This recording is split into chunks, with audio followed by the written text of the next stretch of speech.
अस्सलाम वालेकुम नाज़रीन, मैं हूं मंसूर अली खान। अपने YouTube चैनल के ऊपर आपको खुश आमदीद कहूँगा। सबसे पहले आपसे दरख्वास्त के चैनल को सब्सक्राइब करना मत भूलिएगा और बेल आइकन ज़रूर प्रेस कीजिएगा।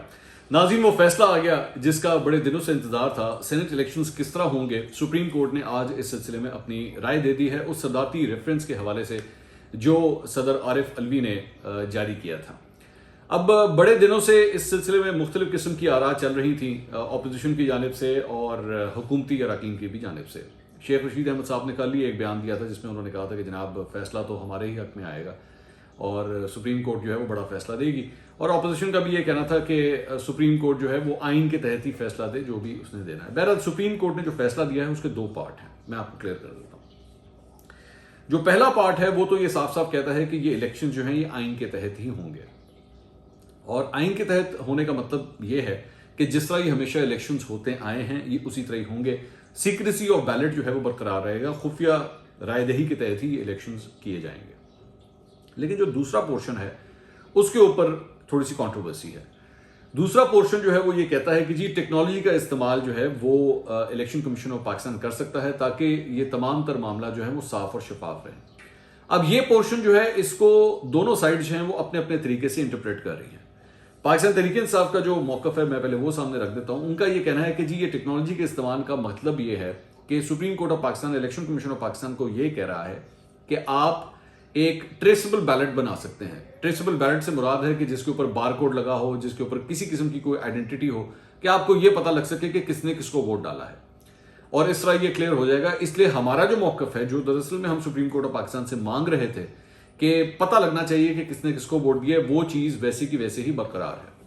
लेकिन अपोजिशन के जो अरकान हैं वो एक मुख्तलिफ स्टांस इसके ऊपर ले रहे हैं। वो ये कह रहे हैं कि टेक्नोलॉजी के इस्तेमाल का मकसद इलेक्शन कमीशन ऑफ पाकिस्तान को ये है कि आप मिसाल के तौर पे इलेक्ट्रॉनिक वोटिंग मशीन्स का इस्तेमाल कर सकते हैं, जिसके जरिए जो है वो गलती की गुंजाइश कम से कम हो जाती है, वोट कैंसिल होने का जो खदशा होता है वो कम से कम हो जाता है।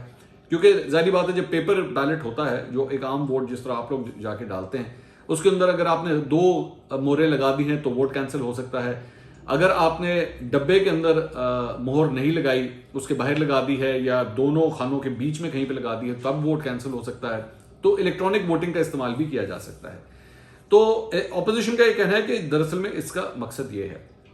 अब इसमें एक और पर्सपेक्टिव ये है, मैं वो भी जरा क्लियर कर दूं। इलेक्शन कमीशन ऑफ पाकिस्तान ने सुप्रीम कोर्ट ऑफ पाकिस्तान में जब इस केस की समाअत चल रही थी तो इस पर जो मौकफ लिया था, जो थॉट है वो मैं आपको जरा बता दूं। उसमें उन्होंने ये कहा था कि जी हम आइन के पाबंद हैं और आइन के अंदर जो है वो सीक्रेसी ऑफ वोट जो है वो बरकरार रखना जो है हमें उसका हुक्म है और हम उसी को ही आगे चलाएंगे, हम उसके अंदर कोई तब्दीली नहीं ला सकते।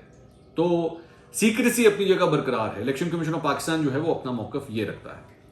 अच्छा, उसके बाद एक चौथा पर्सपेक्टिव जो है वो भी आपके सामने रख दूं। वो ये है कि असल में अभी हमें इंतजार करना पड़ेगा कि डिटेल जजमेंट क्या आती है। क्या डिटेल जजमेंट जो है वो supreme court of Pakistan election commission को पाबंद कर रहा है कि आप इस किस्म की किसी टेक्नोलॉजी का इस्तेमाल करें जिससे वोट जो है वो ट्रेस हो सके। इसकी वजह ये कि यहां पर सुप्रीम कोर्ट ने अपने इस राय के अंदर एक जगह ये भी कही है कि सीक्रेसी ऑफ वोट जो है वो हमेशा के लिए नहीं होता। अब इसके भी 2 इंटरप्रिटेशन हैं। इसके 2 इंटरप्रिटेशन से मुराद ये है कि जब एक वोट कास्ट होता है और वो बंद होता है तो उसको काउंट करने वाला जब उसको खोलता है तो उसकी सीक्रेसी तो वहां भी खत्म हो जाती है कि आपको पता लग जाता है कि किसी ने क्या राय दी है। लेकिन क्या उसकी आइडेंटिटी की सीक्रेसी भी खत्म हो सकती है या नहीं हो सकती, ऐसा सुप्रीम कोर्ट ने फिलहाल अपनी इस राय में नहीं दिया। डिटेल जब तफसीलात आएंगी तो फिर कुछ हद तक मामला जो है वो क्लियर होंगे। इसके साथ साथ एक पिछले जो एक केस है 1960s का गालबन, उसका भी एक रेफरेंस दिया गया है कि आप उसका तफसीली मुआयना भी कर सकते हैं कि हमारी इस राय को समझने के लिए। अब वो भी जो है वो सीक्रेसी ऑफ वोट के मुतल्लिक ही वो रिजल्ट है जो जिसका रेफरेंस दिया जा रहा है।